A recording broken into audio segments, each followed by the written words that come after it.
Bonjour à tous, j'espère que vous allez bien. Aujourd'hui on se retrouve avec une nouvelle vidéo qui est une vidéo tag. Ça fait longtemps que j'en ai pas fait, je me suis dit vu qu'Halloween approche et que je n'ai clairement pas fait de vidéo spéciale Halloween. D'ailleurs je pense que je vais en faire une dans pas longtemps, on verra ça. Je me suis dit que je pouvais au moins vous faire une vidéo en relation avec Halloween. Pourquoi pas un tag, c'est assez sympathique à faire, donc c'est parti. Alors il faut savoir que le tag que je vais vous présenter c'est un tag que j'ai recréé à travers différents tags. En fait si vous voulez j'ai tapé Halloween tag sur internet et il y a des tonnes de tags qui sont sortis, du coup j'en ai refait un petit mélange et je vous mettrai toutes les questions en barre d'infos si jamais vous avez envie de le faire vous aussi. Alors, est-ce que j'ai pris les photos moi?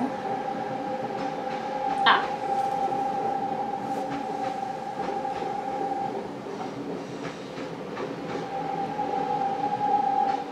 on va attendre que le RER termine de passer peut-être.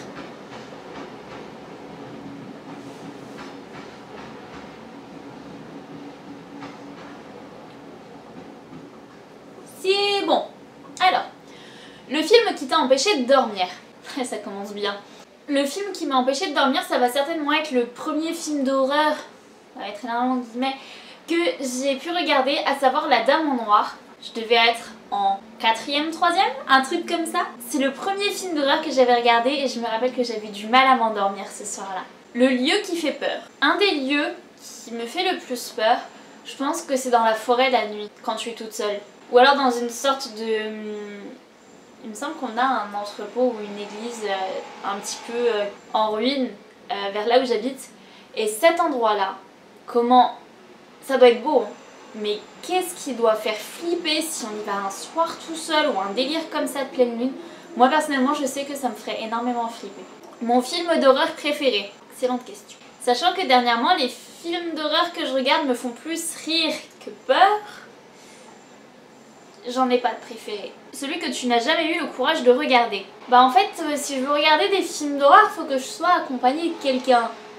Comme ça me fait pas peur et moi je passe mon temps à rigoler. Je suis quelqu'un de très bizarre pendant les films d'horreur. Si je les regarde toute seule, je flippe comme je sais pas quoi, du coup j'en regarde jamais toute seule. Et quand je ne suis pas toute seule et que je suis accompagnée, j'explose de rire pendant tout le film. En fait les moments où les gens vont crier, moi je vais rigoler. Je sais pas si c'est juste moi qui suis bizarre à rigoler comme ça pendant le film. Une anecdote, le moment de ta vie où tu as eu le plus peur. C'était un soir d'Halloween. Genre je m'en rappelle. Sur le moment j'avais vraiment flippé, je voulais plus remettre les pieds dans ma chambre. Oh non attendez, j'ai deux moments, j'ai deux anecdotes à vous raconter. Je me rappelle d'un autre truc. Donc la première fois où j'étais chez ma mère, j'avais une chambre que je partageais avec ma soeur.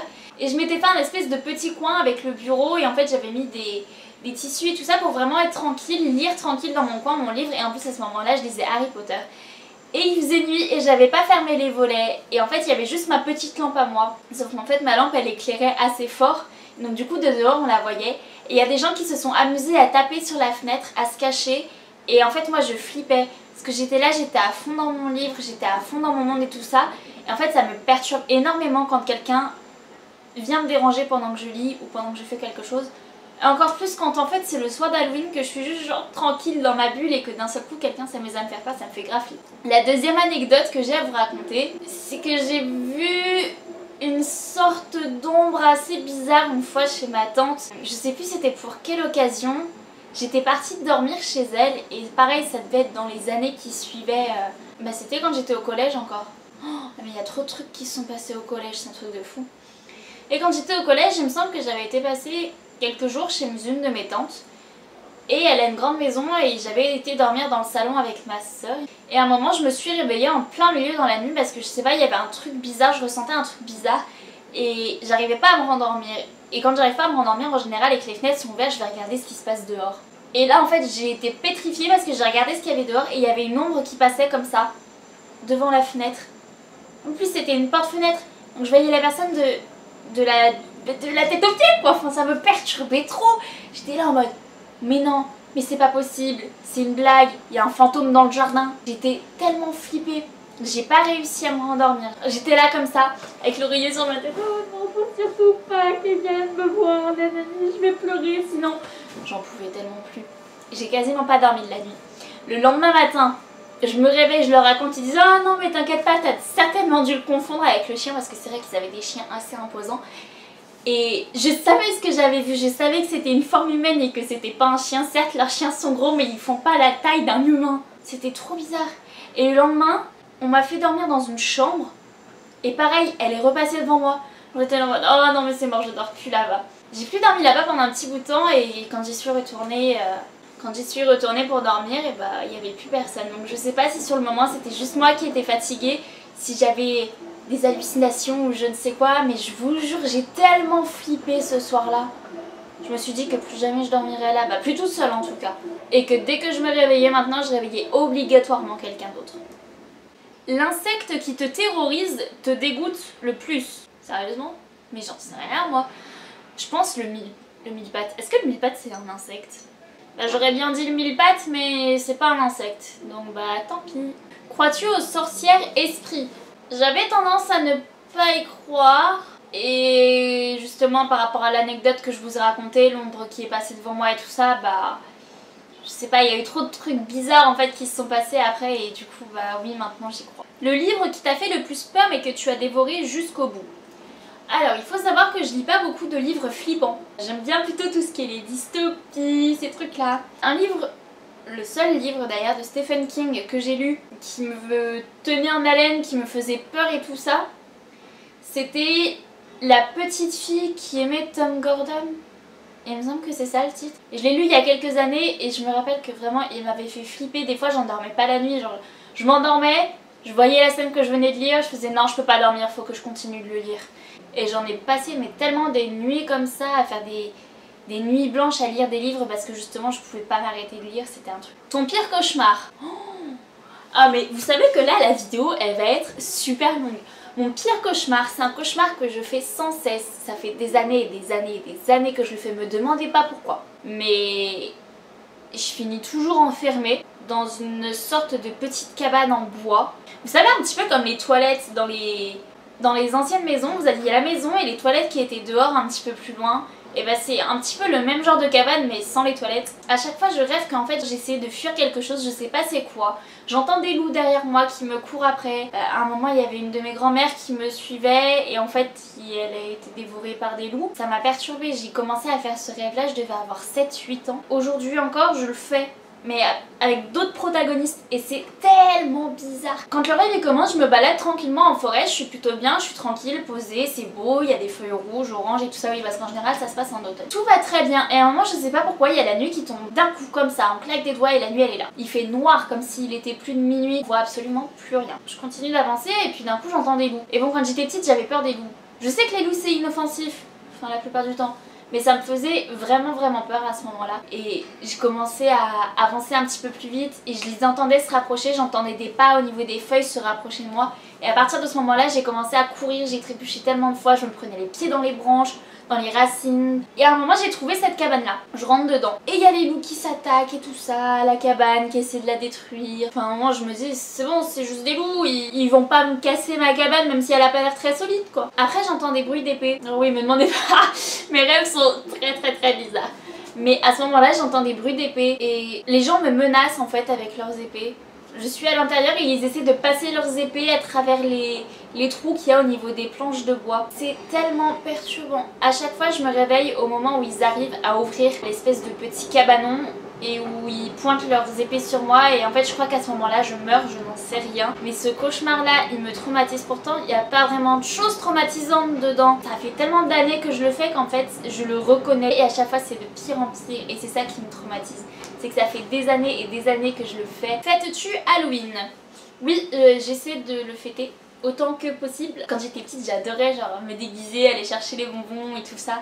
Il y a des photos de moi trop mignonnes, il faudrait que je les retrouve. Et j'adorais ça. Et c'est vrai que maintenant, bah, quand on grandit, on le fait plus trop, on va plus trop chercher les bonbons. Quel monstre aurais-tu aimé être? Une espèce de sorcière qui a énormément de pouvoir. Ça serait fun. Je crois que j'aurais kiffé être une sorcière dans une autre vie. Qu'est-ce que tu aimes le plus à Halloween? Mis à part les bonbons, c'est vrai que les bonbons c'est une part tellement importante d'Halloween. Je pense qu'on est énormément à aimer Halloween pour les bonbons. Sinon c'est juste l'ambiance générale qui règne. Enfin je veux dire en général les petits sont contents de toquer aux portes, d'aller chercher des bonbons et tout ça. Et en fait je trouve ça juste super parce que c'est un moment qu'on partage tous ensemble. As-tu déjà joué au Ouija? Jamais. Et jamais je ne le ferai. C'est un nom catégorique. Vous pouvez me proposer tous les pires trucs de cette planète ou jouer au Ouija. Je préfère prendre les pires trucs de la planète. Si tu étais mise au défi de passer une nuit dans une maison hantée, le ferais-tu? Franchement, juste pour le fun, je le ferais trop. Mais je pense que je me sentirais tellement pas bien. Ou alors je serais en train d'exploser de rire, je sais pas. En fait, soit je vais me sentir vraiment pas bien, soit je vais être comme dans un parc d'attractions et je vais rigoler à tous les trucs. As-tu déjà essayé de faire une potion? Mis à part la potion qu'on fait quand on est petit dans la cour de récré avec de l'eau, de la gadoue et des petits cailloux avec un petit peu d'herbe, j'ai déjà essayé parce que quand j'étais plus petite, vers la fin de l'école primaire, début du collège, on m'avait donné un livre qui était une sorte de grimoire de Merlin ou un truc comme ça. J'adorais ce livre. Je passais des heures entières à le lire, à essayer de reproduire et tout ce qu'il faisait. Genre je trouvais ça tellement super. C'était un de mes livres préférés pendant plusieurs années et je le gardais avec moi sous mon oreiller pour être sûre que personne ne me le prenne. Et dedans il y avait des recettes de potions magiques. À chaque fois je me disais oh faut que je la teste, faut que je la teste. Sauf que les ingrédients bah je les trouvais jamais. Mes tentatives de potions magiques sont vouées à l'échec en fait depuis le début. Est-ce que tu as peur facilement? Ça dépend en fait comment on procède et de quelle façon on essaie de me faire peur. As-tu déjà joué au Bloody Mary? Non plus, tous ces trucs là je ne les fais pas. Une fois on m'a fait flipper avec l'histoire de la dame blanche qu'il fallait répéter dans un miroir, j'ai voulu tester, au bout de la deuxième fois je me suis dit oh non je peux pas faire ça, elle va venir me hanter, je ne l'ai jamais fait et je ne regrette pas, j'ai pas envie d'être traumatisée à vie. Tu es à la maison seule et tu entends des pas, qu'est-ce que tu fais? Ça m'est déjà arrivé et la première chose que je fais c'est que je vais prendre un couteau et je vous jure c'est vrai. Si je suis censée être toute seule chez moi et que j'entends des pas, mais la première chose que je fais c'est que je prends un couteau. En général je suis toujours dans un endroit où il y a un couteau pas très loin, me demandez pas pourquoi. Mais la première chose que je fais c'est que je prends un couteau et ensuite je me dirige vers les pas. Et s'il n'y a pas de lumière, j'allume absolument toutes les lumières de la maison. Même dans les pièces auxquelles je suis pas, j'allume les lumières. Je préfère m'assurer d'avoir toutes les lumières allumées et d'avoir un couteau sur moi. Genre au moins je suis plus ou moins capable de me défendre. Sachant que si c'est un fantôme, le couteau ne sert strictement à rien. Oui, on est d'accord. Mais moi personnellement ça me rassure. Je me dis au moins j'ai une arme qui peut probablement se retourner contre moi. Si tu ne pouvais porter qu'un seul costume d'Halloween pour le reste de ta vie, lequel serait-ce? Un zombie. Un zombie ou un truc du style Frankenstein ou un délire comme ça serait trop fun. Est-ce que tu irais dans un cimetière la nuit? À la tombée de la nuit, pourquoi pas, quand il fait encore un petit peu jour. Et pour une raison bien particulière, personnellement j'irais pas juste comme ça. Sinon non, en pleine nuit, non j'irais pas. En cas d'apocalypse de zombies, quelle serait ton arme? J'ai vraiment besoin de choisir une arme, genre je peux pas juste rester chez moi avec des conserves ou des trucs comme ça.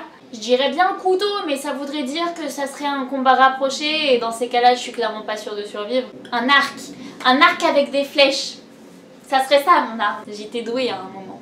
Je crois que j'ai perdu mais bon. Ça pourrait être fun. Préférerais-tu aller à une fête d'Halloween ou aller chercher des bonbons? Aller chercher des bonbons. Tu es dans un film d'horreur. Es-tu la personne qui survit? La première à mourir, la personne drôle, la personne sceptique, la personne intelligente ou le tueur? Honnêtement, je crois que je serais la première à mourir. En fait, si vous voulez, quand je regarde des films d'horreur, j'arrive tout de suite à savoir qui va mourir en premier. Je sais pas si ça vous arrive à vous aussi. J'arrive tout de suite à savoir qui va mourir en premier en fonction de comment ils se comportent. Et des fois, je me retrouve tellement dans leur comportement que je me dis, si j'avais été à sa place, bah je serais morte. Donc je pense que je serais la première à mourir. Mais franchement, si j'avais le choix, je crois que je voudrais être le tueur. As-tu déjà dû regarder quelque chose de joyeux après avoir regardé un film d'horreur pour pouvoir dormir? Oui, c'est possible. J'ai dû regarder des vidéos d'animaux tout mignons, tout drôles à un moment quand j'ai regardé des films d'horreur. Alors j'avais dû regarder une comédie, un truc comme ça parce que j'arrivais pas à dormir. Je sais plus quand, mais je sais que ça m'est déjà arrivé. Pendant que tu regardes des films d'horreur, es-tu la personne qui crie au personnage, la personne qui se cache les yeux tout le long du film, ou la personne qui s'endort? Je crois que je suis la personne la plus chiante de cette planète. Je parle avec les personnages, je leur dis mais fais pas ça, tu vas mourir, si tu vas là, ne va pas là, tu vas mourir, tu vois c'est marqué danger, quand c'est marqué danger tu n'y vas pas, il fait nuit, tu es dans une forêt, tu n'as pas de lumière, tu vas mourir, tu entends pas les pas qui te suivent derrière, tu vas mourir. Je suis ce genre de personne là. Es-tu la personne qui a peur ou la personne qui fait peur? Je suis nulle pour faire peur, mais j'ai pas tout le temps peur non plus. Donc voilà, la vidéo est finie, j'espère qu'elle vous a plu. Si c'est le cas, n'hésitez pas à mettre un petit pouce en l'air, à vous abonner si ce n'est toujours pas fait. Moi je vous retrouve dans la prochaine vidéo qui sera certainement un maquillage ou un déguisement, un truc comme ça sur Halloween. Et donc du coup, je vous dis à la prochaine vidéo. Bye!